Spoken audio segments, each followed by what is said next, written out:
Hello and welcome to Running on Carbs podcast. I am your host, Coach Val, and I would like to welcome you to episode number 49 of the podcast.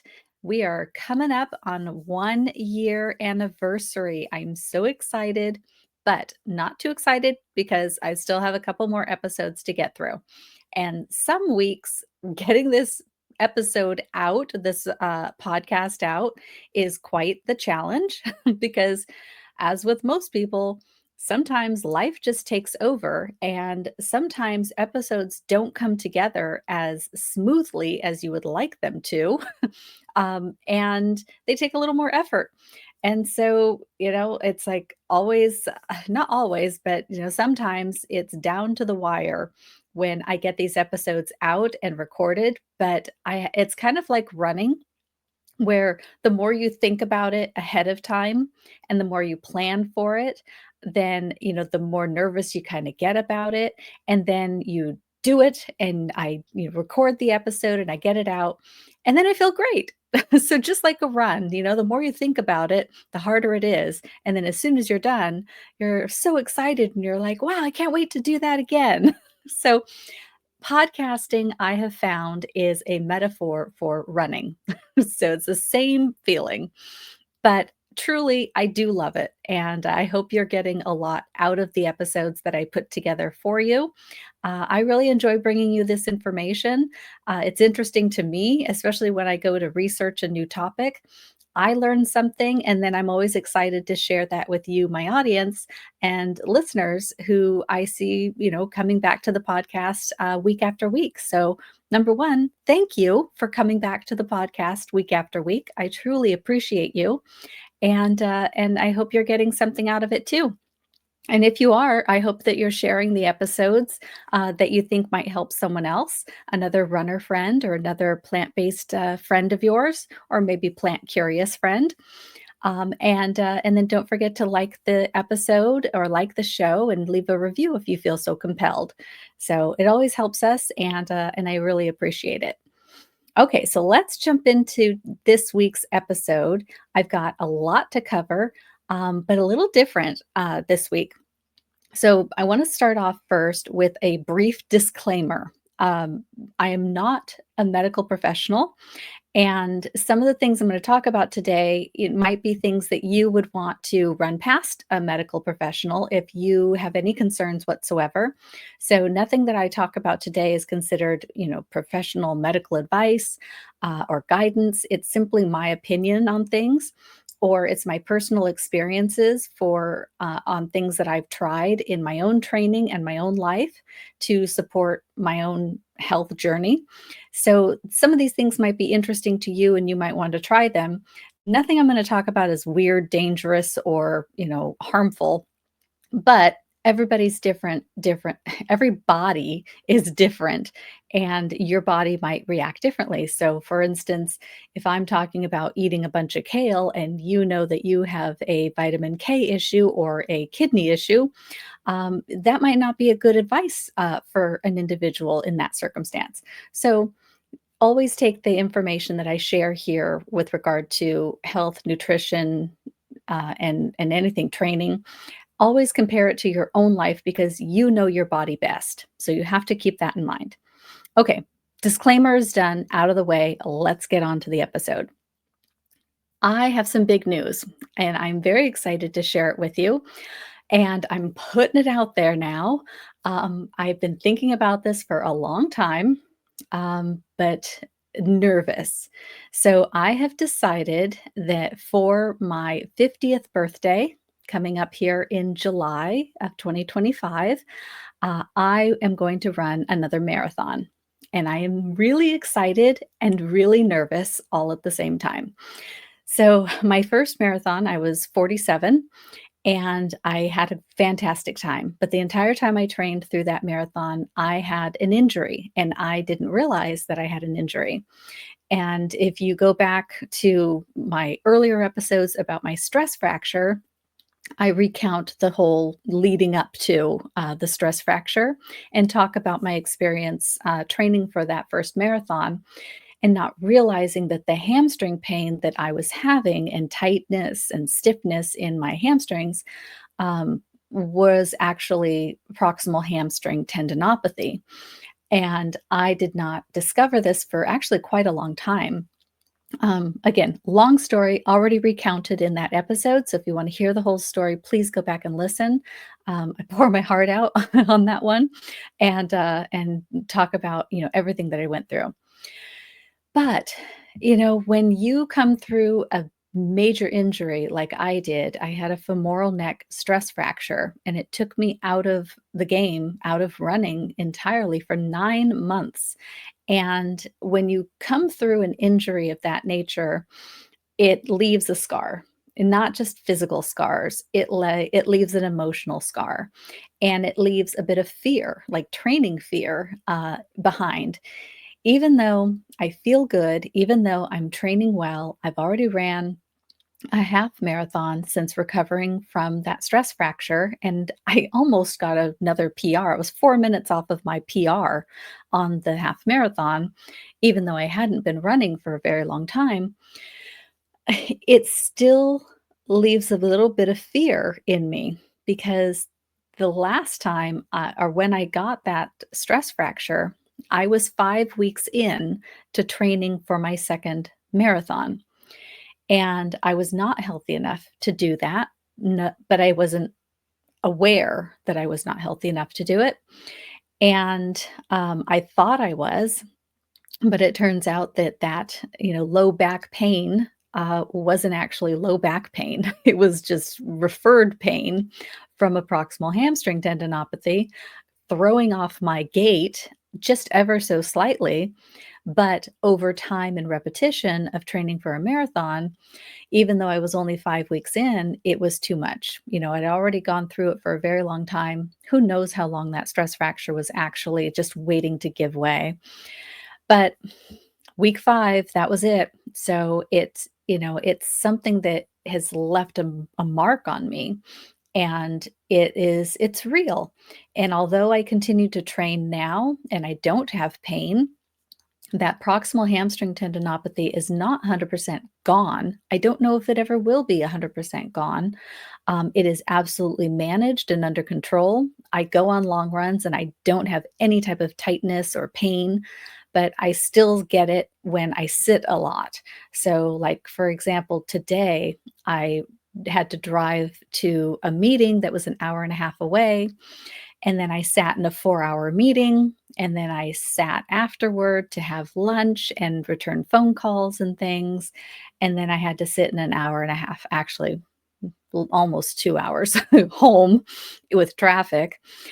That's a lot of sitting. And I have to say that by the time I got about 15 minutes from home, I was starting to feel that nerve pain, that sort of that twingy pain in my lower leg, which is an indicator that it's coming from up above. So, it's still there, but I have to do a lot more to actually exasperate it now, because I'm much better with my strengthening exercises and such that have strengthened that tendon much more than it ever was before. And I continue to do that. So I'm in a better place to train now than I was back then. Um, and I also have more knowledge and awareness and understanding of my body. I was not a certified personal trainer at that time. I didn't have that type of training knowledge. And I also wasn't a corrective exercise specialist at the time. So now I have that knowledge. So I've come a long way since then. And it gives me more confidence to know that at least if something starts to go wrong, I will have more awareness to be able to recognize it and shift and change my training, or take a break or do something to alter what I'm doing so that I don't get another injury. But it's still there. That fear is still there. Even though I know these things, it's still in the back of my mind. And it doesn't matter if you're a coach, it doesn't matter if you are an expert or a professional runner, I don't think. If you've been injured before, there's always that twinge of uncertainty that you have to work through. And just trust in trust in knowledge, trust in the experience, and trust in the process. So that is what I'm doing. And so my goal is to run the Jack and Jill Marathon in July in Washington State. And that race, if you're familiar with it, is just ever so slight downhill. Um, I have friends who have run it before and shared their experiences with me and have said that it doesn't feel like you're going downhill. It's just not as much effort. And most of the people that have described it to me have said that it feels rather flat when they're running it, but they've all loved the course. So anyway, I'm really looking forward to it because it's gorgeous, and there's a couple of other, like, synchronicities about this race ever since I have started to look into it and put it on my bucket list. Um, I also learned that my son's girlfriend, her family is from that area, so crossing my fingers, they might be able to even join me for this race, because they have family to visit also, so more incentive to go along with me on this trip. So I'm really looking forward to that, and I'm getting more and more excited, especially because my training plan is going to start very soon. So I am doing 3 races. I've got 3 races on the books right now. The first one is the Carlsbad 5000 in April, and that is a 5K. And that is actually what I'm currently training for right now. So I'm doing a speed work or speed block of training at the moment, which is what I really love to program for myself and for others whenever I have the time available and the fitness, is to do a speed block before going into a marathon block, because it's you don't want to train both at the same time because you risk injury. If you're increasing speed and distance at the same time, you are increasing your possibility of injury. So it's better to do one than the other. And I personally like training speed first and then going into a marathon block. And partly is because it's really training that cardiovascular system to be strong to go into that long endurance run. So, anyway, that is what I'm doing right now for me, and I'm loving it. I've only started this week, but I'm already loving it. I do my first interval training tomorrow. So, I do my intervals on my treadmill that is right here behind me. I love it because I simply program in my speeds and my times and distance, and I just let my treadmill do all the work. It stops, starts, it you know changes the paces, it backs me down. Um, for a long time, Nordic Track did away with that feature on their treadmill, and then they recently reintroduced it, and this is my first opportunity to use it for my interval run. So that is my plan for tomorrow. I already did a tempo run earlier this week, and unlike my tempo runs that I was running more recently, where I simply did, a little bit faster than my conversational pace, this I actually programmed in, and ran at pace for training for a fast 5K. And so I don't really have an exact time goal for this race, but I have a loose time goal. I'm not sure where my fitness really is, so I'm kind of testing it out right now. And so I tested out some paces for a 27-minute 5K recently, and or on my tempo run this week. And I was able to hit all my paces really well, in the right zones and everything. So I'll probably stick with that again next week when I do my tempo run, see if I can recreate it, see how I feel. If I'm doing well, I might pick that up just a little bit. Um, but that, along with the interval run, I think will be a good combination to really see what kind of cardiovascular fitness I'm in as far as speed is concerned, because I've only been doing, for the most part, easy running with one slightly up tempo run once a week. So this is really testing me more than I have. And partly again because of that training fear that I had. But now that I've done this tempo run, and then we'll see how I feel tomorrow on the interval run. If I don't have any type of stiffness or pain or anything, or if it's very manageable, then I'll feel much more confident about introducing more pace work. So that is my plan for this week. And then once I get through the Carlsbad 5000, then I always love to have a tune-up race. And so I have a tune-up race scheduled and planned also for middle of May, which will put me at right about the midpoint of my marathon training. And I like to schedule a half marathon midway through a marathon plan when I have a cutback week. And so that race fell exactly at my cutback week. It was perfect. So all these things are lining up, and I am all about things in alignment, and taking those for signs, if you will.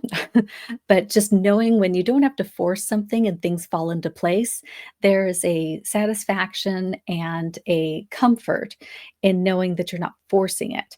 And so these things have all kind of fell into place as far as schedule is concerned. And that's what happened on my first marathon, too. And it was a big success and it was a wonderful experience. So, as long as things continue to fall into place, I think that things will go rather smoothly. I hope, right? We can never really know that things are going to go smoothly. But as long as they continue to go that direction without forcing them, then I feel a lot better. So the half marathon will be in San Diego. It's the La Jolla Half. And I have avoided this race for years because the La Jolla Half Marathon has a massive hill in the middle of it. If you're familiar with the San Diego area, it goes up Torrey Pines, and I think it's like a mile and a half hill. And it's not like a little easy grade hill, it's a big hill. And I have avoided this race because of that hill. I don't want to do the San Diego Rock and Roll Marathon either. I like the half marathon, but the San Diego Rock and Roll Marathon runs up this massive hill at, I think it's mile 22 of the marathon. And it's the 163 freeway. And it's a huge, steep hill. And it looks miserable. And so I just haven't done that race because I don't want to do the 163 hill. But I'm sure I am not alone in that. But the the half marathon, the La Jolla half marathon, I figure I can make it through that. So I feel more confident I can make it through that hill. It's not as big as the 163. And I have a friend who has done it 4 times, and I went and had coffee with her, and she assured me that I could do it because I'm good at training, and that I will stick to my training, and that if I have my training, I can make it through that hill. So I am relying on that faith that I am borrowing from my friend in order to get me through that race. And then, of course, the marathon is in the end of July on my birthday. So I will be turning 50 and running 26.2 miles. And I think it's so fun to say when someone asks me, "So, what do you want to do for your what do you want to do for your birthday? You're turning 50. What are you going to do for your 50th birthday?" Like, I'm going to run a marathon. That's what I'm going to do. And I'm super excited about it. So that is my training plan. But to get to the episode topic here today, I'm going to need all the help I can get because I just said I'm turning 50. Well, our bodies, they work different, let's just say, when you get over 40. And when you get to 50, things work really different. And I don't want to end up with another stress fracture. I mean, that is not what I'm going for here. So I want to make sure that I have all the help I can get. And part of what I love to do is I like to treat my body kind of like a petri dish in a good way, in a positive way. In that when I find tools and helpful I don't know, activities or gadgets that I can use to support my training or to support my recovery. I'm all about trying things out. I just think it's fun, number one, to try new things. And it is exciting when I find something that works and that actually gives me the result that it says it's going to, or that I'm hoping for. So, like, when I got my TENS machine, I didn't know what to expect from this, but I had read about TENS machines and that they're good for stimulating circulation and healing. And I use that thing all the time. More so when I'm injured, but in sometimes I just forget about it. But like if you have some muscle aches and soreness and stiffness or something, and you put the little pads with the electrical stim on these tight muscles, it's very relaxing. Now, whether or not it's healing or not, I don't know. I'm not hooked up to machines to, measure my biological reactions. All I know is, do I feel better? Don't I feel better? And for me, that's enough. So, science is important. I'm not discounting science. Science is important, and there's a time and a place for it. But when we are individuals who are just taking these devices or different activities that we can do or products and trying them for ourselves, really we're an N of one, right? We need to try it on ourselves. How does that work for our specific circumstance, our bodies, in the moment that we're using it, and how we need to be, how we need it to work for us. So I kind of liken it to different things that I've also tried. So the TENS machine is one. My other favorite example are compression socks. So compression socks, they don't sound very controversial, but they are because when you look at the science says that they don't do anything. But if you've ever had tight calves or you've ever had, um, I don't know, just discomfort in your lower legs and you put on those compression socks, they feel better. Some people love to run in compression socks, and there's been studies done on them, and they say they don't do anything for performance. And you can recover just as well without them or with them. But I know that when I use compression socks, if I have, like I said, tight calves or some foot pain or something and I put on those compression socks, they do make a difference. I don't run in them personally, but that's because I prefer a different type of sock. But I know a lot of people run in them and find that they help them quite a bit, even if the science doesn't support it. As an N of one, those individuals running in the socks are feeling better. And whether it's mental, placebo, or real, it really doesn't matter because they're benefiting personally from that activity of wearing those compression socks. So these kind of things are all what I lump into a phrase biohacking. And biohacking is really about experimenting with changes to all sorts of things with your life. So it could be diet, exercise routine, lifestyle, and what you're looking for with biohacking is just like a shift, just a small shift in your physiology that makes you perform better, feel better, look better, and possibly live longer. Although you won't ever be able to scientifically know if you are living longer or not. But those are like the ideas behind biohacking. You're trying to improve an area of your life by making small shifts in your actions and your everyday actions. Um, some other forms of biohacking would be intermittent fasting. Now, intermittent fasting, I know lots of people who do it or who have done it. I've never done intermittent fasting, and honestly, it's never been a draw for me. I just like to eat. So, and I have blood sugar issues where if I'm not eating, and also gut issues, and if I don't eat properly, like at proper timing, or if I go too long without eating, I get like stomach pains, like my stomach just starts to like eat itself or something, and they're really bad. So I like to eat just more consistently throughout the day, and I just don't like being hungry.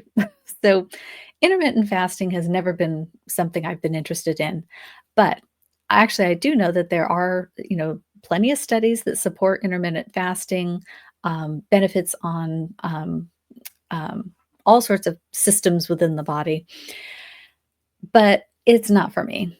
So it is for a lot of people, though. So again, it's one of those things that, if done properly with other proper nutrition, when you are in your eating window, can be a very positive thing. And it might be really good for you as an individual. Maybe that's how your body likes to work. Um, and and it can be a low risk biohack with a big reward for you.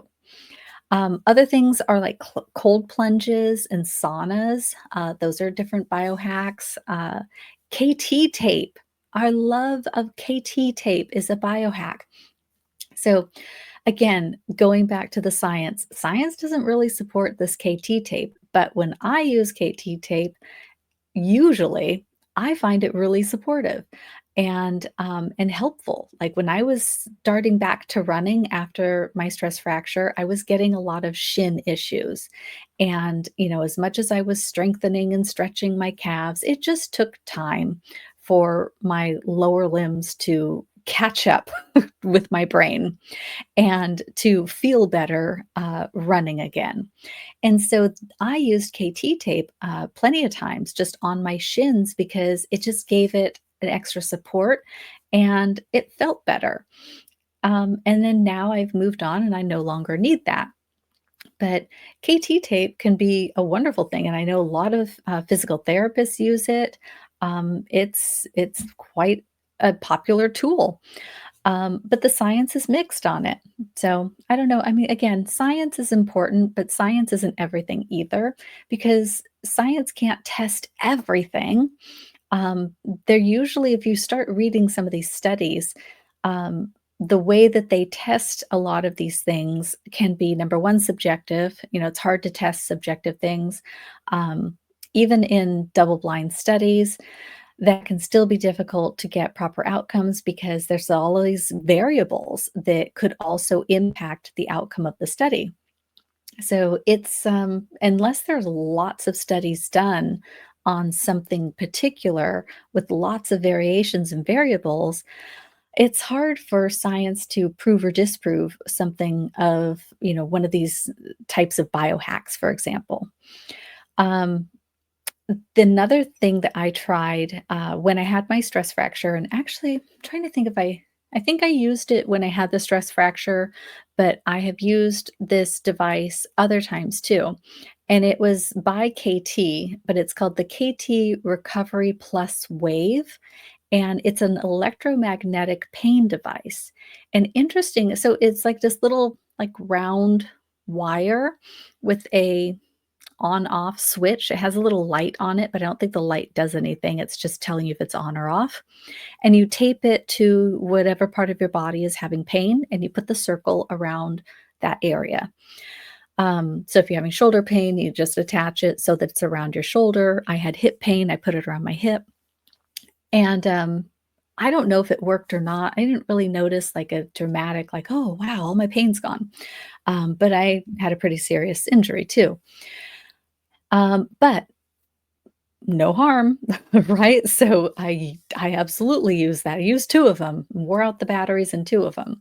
But what was funny is that, when I was going through that, I had another friend who was going through, um she had to have a surgery, so a breast surgery, and, I don't think that she had cancer, but they found something that they wanted to remove. So they had to do surgery, and afterward, they asked her if she wanted a, medical intervention or if she wanted to be part of this trial, and she chose the trial instead of the drugs, and they gave her an electromagnetic, device that was exactly like the one that I had been using for my hip.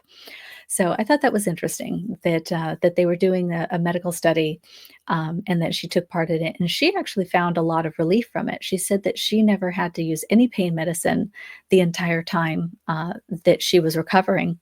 So pretty amazing. I don't know if their device was different than mine, but um, I thought that was a pretty amazing result for her.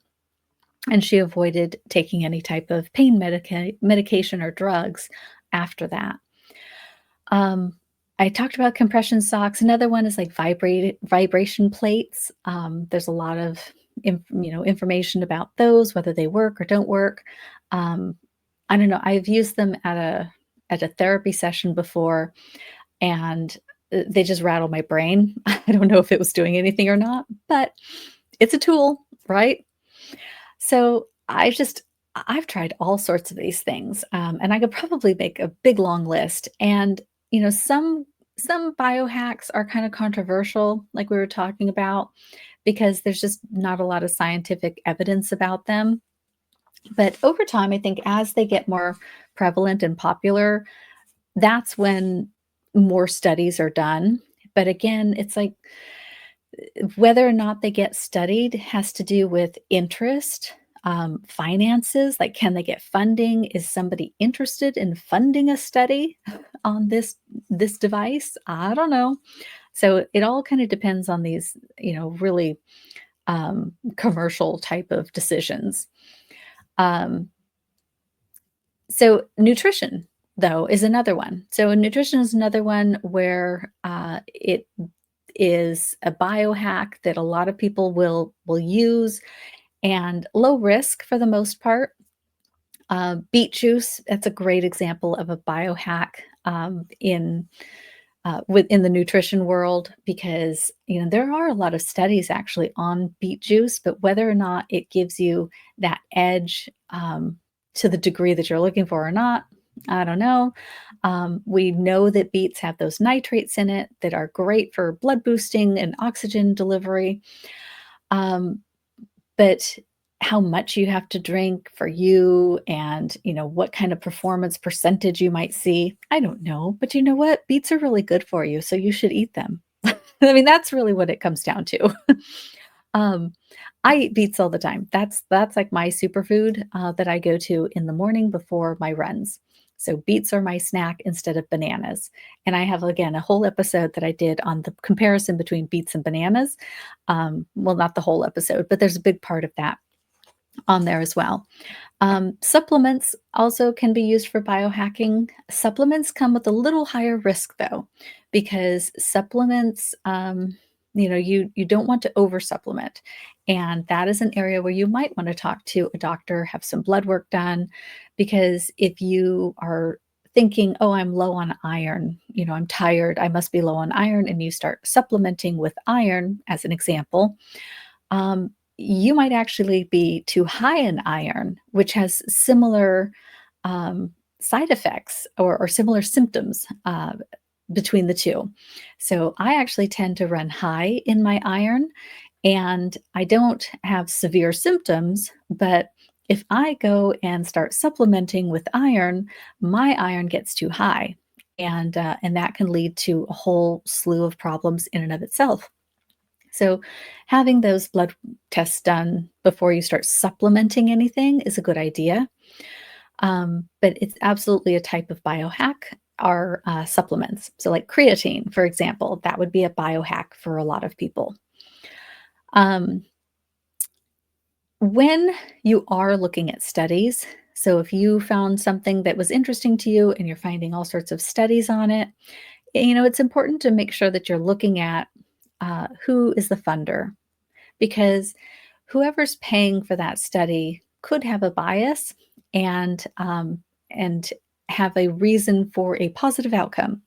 Also, taken into account that if a company is hiring a group to do a study on their product, If that study doesn't come out the way that they want it to come out, if there's a negative result or a non result, they don't have any obligation to publish the study either. So you may, if you're seeing studies out there on a product and there's all these positive studies and they're the funder of it all the time, it does lead you to question, at least from an analytical perspective, are there other studies where there were negative outcomes that they didn't choose to publish? So it's always a possibility. So, take a little skeptic approach to that. Doesn't mean that you don't believe it. I'm sure that there's a lot of truth in many of those studies, but I think it gives you reason to pause. Doesn't necessarily mean that you don't do it or use the product or try the product, but maybe take the study with a grain of salt. And if it's a low risk biohack, then go for it. Try it. Maybe it is going to work for you. And that kind of leads me to where I'm going because there's a product that I have learned about recently that I'm going to be implementing in my marathon training to give me that slight edge and to kind of take this biohacking concept a little further and try something new. But again, like I said, I love to treat my body like a little petri dish and try things and see if it works. Because heck, if it works, I'm stoked because now I've got a benefit. And if it's low risk, even better. And I prefer to do things like I've been talking about today, like gadgets and activities and food. I try to stay away from like the supplements. I try not to ingest too many new, unproven things. Occasionally, I might try something, but it always makes me nervous. So I try not to ingest things unless it's food. So the new thing that I have just been turned on to is something called L- uh, Lifewave X39 patches. And they have been around for 20 years. At least the company has been around for 20 years. And I've never heard of these patches. And I kind of wish that I would have known about them while I was going through that stress fracture. Because if these work like they say they do, that really would have been a nice thing to have. But oh well, here we are. So now I'm going to be using them to support my marathon training and hopefully avoid any future injuries, and also to just support my overall health and well being and recovery times during my training from here moving forward. So I'll give just a easy, quick rundown on what they are. And by the way, I do not sell these. So it is a direct sales product. So there are distributor, like individuals who are distributors out there. I'm not one of them. I'm a consumer. So I've just purchased them because I want to try them for the next 5 months to see how I do in my training. And I've got a list of things that I'm tracking for like different health markers that I am tracking in a spreadsheet to see if I see any improvement in my overall health in those areas. The interesting thing about um, biohacking and bodies is that although I have a list of things that I want to see improvement in from these patches, doesn't necessarily mean that my body says that that's what I need. So there's always that. And I'm hoping to see some improvement in these areas, but I may see improvement in other areas, or I might not see improvement at all. Um, I don't know. I think that they are going to do something though, and the risk reward is high reward, low risk, and so I'm totally willing to give that a shot because that's the kind of odds that I like. The product itself is it's just like a little, like a size of a round Band-Aid. It's pretty small, and you place it on a couple different points on your body. You use one patch for every 12 hours. So I put the patch on either on the back of my neck, on the C7 vertebra. That's the one that just kind of pokes out when you reach back behind your back and at the base of your neck. You can feel that protruding vertebra. So you place it there, or you can place it in the front of your body about 2 inches below your belly button. Those are also acupuncture meridian points. So if you have listened to episode 44 with Dr. Julie, my acupuncturist, who, by the way, is the one who turned me on to these patches, um, if you listen to that, she talks a little bit about the meridian points, I think, in there. And that's just the energy that's flowing all through your body. And so when you put it on these points, it sort of takes the energy all throughout the body. That's the best I'm gonna get as far as my description of a meridian point. If you want more, call Dr. Julie. Uh, but the patch itself looks like nothing, and it's funny because on YouTube and other places, people have cut them open and they're like, "There's nothing in here." Well, it's small. What's in there is a bunch of inorganic compounds, that together, the makeup of those inorganic compounds, things like salt, sugar, water, amino acids, the makeup of those create crystals. Just like if you were to look under a microscope at a grain of salt or a grain of sugar, they have different shapes. They're very recognizable under a microscope as different elements.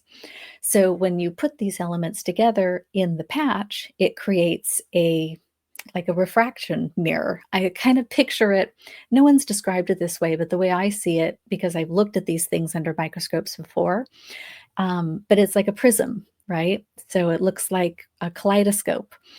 And when you put this on your body, it takes your natural infrared light that comes off of our body and it heats up the patch and it creates this reflection back into our body of our natural light. So our infrared light is actually being reflected back into our body. When it does that, and this, by the way, is something, it's called like phototherapy or photobiomodulation is the name of the process. Um, when it does this, it creates a process where it activates a protein, a copper peptide, sorry, not a protein, the GHK copper peptide. And in activating that peptide, then it goes to work in activating dormant stem cells. And stem cells are found all over our body, but as we age, they become dormant. So we have less and less active stem cells. And when our stem cells aren't quite as active, they're not regenerating cells anymore. And so if we have damage somewhere in our body, if we're activating the stem cells in that area, then it can repair. If those stem cells are dormant, they're not repairing the damage. And this is obviously really layman's terms, not scientific. There's a lot of science and a lot of scientists who will talk about this. If you go to any podcasts that are out there, search for Lifewave X39. You can even hear interviews of the maker, the inventor of these patches, and he can explain the science behind it. But I want to tell you just from my understanding, because as a consumer, this is what I'm learning and this is how I'm hearing it. So when we activate the GHK copper peptide, then it increases or actually the GHK copper peptide in itself, like through other studies, are known to increase ATP, which is our energy, so adenosine triphosphate, and that fuels cellular repair and regeneration. It's also our energy source. It reduces inflammation and oxidative stress through a totally different process and accelerates wound healing, and it even stimulates collagen production. So kind of going back to what I was saying before, 50-year-old bodies work differently. One of the things is that we don't produce collagen like we used to in our 20s. So anything that can help to produce collagen, I think in our 50s is a good thing. So worth a try. I'm open to receiving.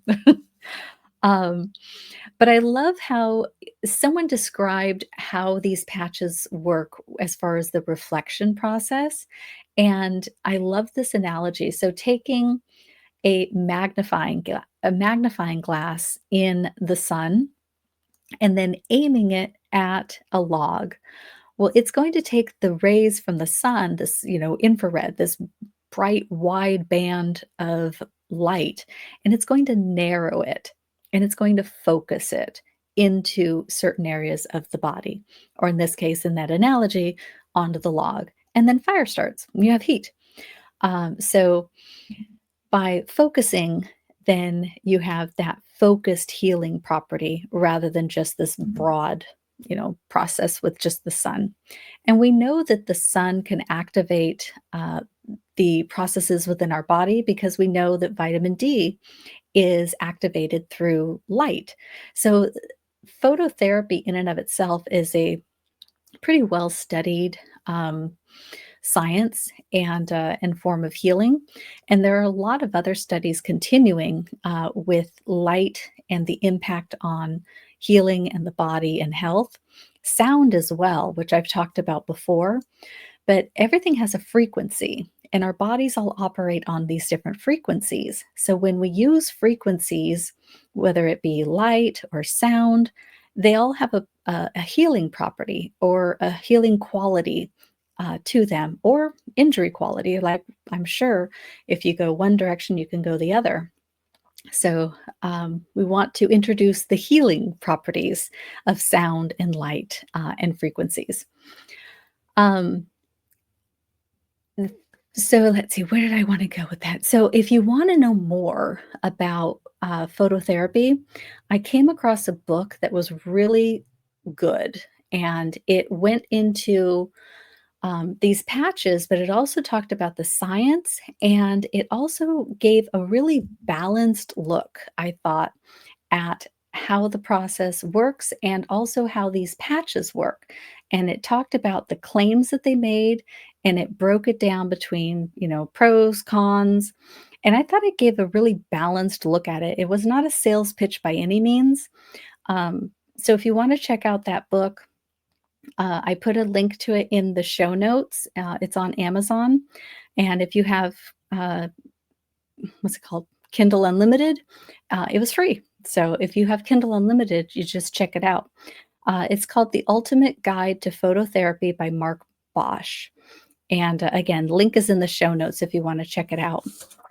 Yeah, I just found it to be really fair in pointing out like the limitations of the patch, and as well as describing, all of the science behind phototherapy.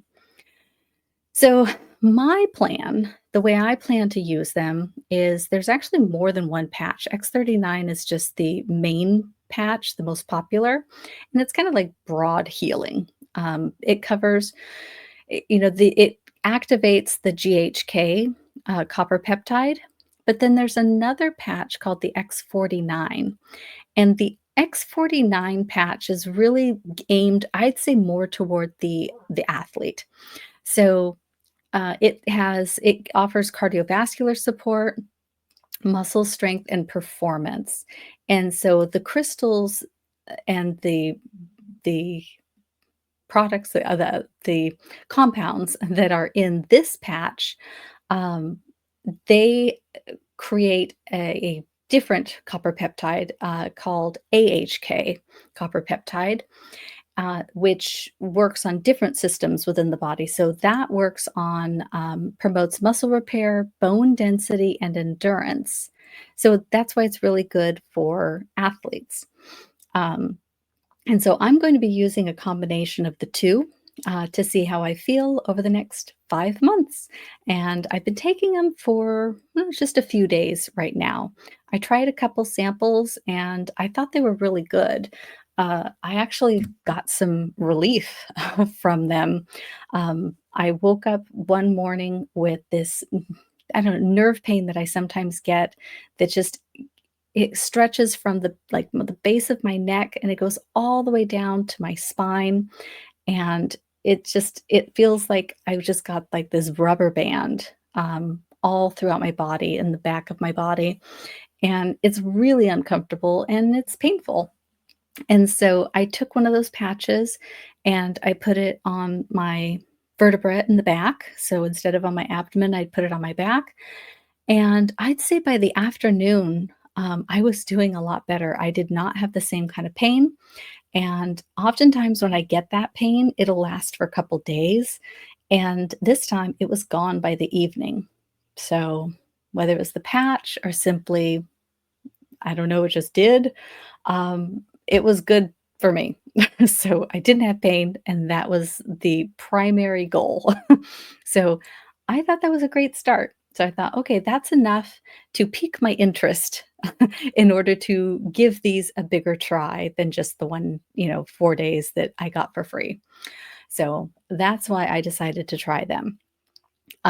Athletes have been using these patches also for a long time.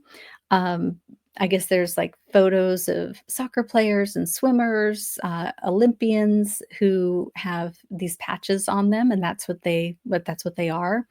So they're always looking for that little edge of performance, right? So why not us everyday people? So that's again why I decided to give it a try. You do have to drink a lot of water with it. So that's one thing. And these patches aren't the panacea. It's not like you put on a patch and you eat horribly and you don't exercise and all of a sudden you have a rock hard body. That's not what's being sold and that's not what's going to happen. So these are the edge, right? Going back to the biohack. These are the biohack. These are the we're looking for that performance edge with this. And so it is a addition to all of the other good things that we're doing to fill in the gaps. It's kind of like the way I look at it, it's like taking a vitamin. You take a vitamin as insurance. You don't take a vitamin so that you can eat like crap. I suppose some people do, but that doesn't work. So we know that. So that's how I see it. So it's just filling in those gaps to give an edge to my performance. That's what I'm looking for. And that's really how the patches are meant to be used as well. So, anyway, increasing water is really important because the cells have to be hydrated. You have to have water in your body and in the cells in order for the light to react and to work because cells don't work if they're dehydrated. So we have to make sure our cells are very well hydrated in order for the patch mechanisms to operate properly. Um, so here's what I hope to gain. So, as I mentioned earlier, I have a wish list, but not to say that my body is going to listen to my wish list. But if so, according to the things that I've seen and read, these are things that happen for other people that I certainly could use for myself. So, my wish list is better muscle stamina, reduced menopause symptoms. If you're on YouTube, you saw that I just had a freaking hot flash because all of a sudden, I don't know, the calendar flipped to 2025 and they said, "Oh, you're going to be 50 this year? Here, have some hot flashes." So that's where I am. So thanks. And now I would like them to go away again. So that is one thing I want them to help with. I hope that they're going to help with reducing hot flashes and night sweats and all the loveliness that comes along with menopause symptoms. Better focus and clarity, less brain fog, mood stabilization so that I don't go rip people's heads off in meetings and things like that. That would be nice. Um, Not to say that I'm a big meanie, but um, it's nice to have like a positive attitude and just more stabilization. Um, Reduced injury risk. That's a big one. And, there's a lot that goes into that one, as with all of this. But reduced injury risk is obviously top of mind for me. Less muscle soreness as I start to ramp up my mileage into my marathon training, to have better recovery of my muscles, very important. And of course, better sleep. So, sleep is always so important and can be really hard to get, especially with a busy schedule like mine. I'm recording this podcast episode at 10 o'clock at night. So, there you go. That's just what it is. And so I'm not going to get better sleep by coming to bed super late. I get that, but some days are different. um, but better sleep is important. Also, by the way, I've heard a couple of anecdotes from individuals on podcasts I've listened to about this X39, and they said that their hair turned back to their original color and that it was no longer gray. So they had gray hair and they used the patch for, obviously, they were using it for quite a long time, but their hair returned to their natural color. And again, this is working at that stem cell level. That's why. And so if that can happen, well, wouldn't that be awesome? I would love that, but not hold my breath, but boy, wouldn't that be cool? Um, I guess it could happen for some people. So anyway, these are just my hopes. I don't know. Bodies don't take orders. So we'll just have to see how it turns out, but I'm keeping my spreadsheet. So I'll give little updates, here and there. I won't do whole episodes probably unless something, miraculous happens. But I'll give little updates and share with you how my journey is going as I progress and incorporating my biohacks, including my X39 and X49 Lifewave patches. Okay, so don't be afraid to try something new. Here's my conclusion and my summary. Don't be afraid to try something new if it has low risk. So high returns, even mid returns, but low risk. Don't be afraid to give something a try just because the science doesn't back it up. You're an N of one. And if you have the resources, the time, and the interest into trying something new, don't be afraid of trying something new. Try it, see how it goes for you. Buy those compression socks, buy that TENS machine, check out the KT tape, try the X39, whatever it is you think you want to do. If there's something different, I don't know, eat something weird in the morning instead of breakfast food. Do your hack, try it out. It's fun, makes things different, and just adds a little spice to your training. I would just and if you want those patches, Dr. Julie's contact information is in episode 44. So you can reach out to her directly if you're interested in that and you need someone to get them from. Reach out to her because I saw them on Amazon, but I don't know who's selling them on Amazon, and they're more expensive there than if you bought them direct. So just kind of heads up if that was an interest to you.